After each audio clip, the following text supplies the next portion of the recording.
Nauris Puntuls kā savas sasniegums min arī grozījums muzeja likumā, kas precizē valsts un pašvaldību muzeja status un muzeja padomas funkcijas. Jūs strādājat arī muzejos, jūs ļoti labi noteikti zinat šo grozījumu saturu. Jūs plānojat veicināt to virzību vai mēģināsiet izstrādāt to projektu? Šobrīd tieši kā reiz reaģējot uz Ogres muzeja situāciju, kas tad atgādināšu Ogres mērs Helmans no Nacionālās apvienības iejaucās muzeja faktiski ietekmēja muzeja darba plānu ar izstādi par porcelānu, kur saistīta ar Pjotru Avenu.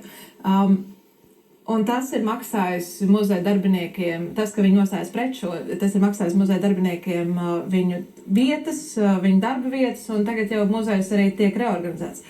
Līdz ar to, ko es ar šo gribu teikt, ir, ka pavisam nesen jau ir bijis piemērs, ka šīs attiecības starp pašvaldību un muzeju un valsti, un kas ko drīkst darīt un kā, ir izgaismojis, ka tas nav līdz galam sakārtots. Un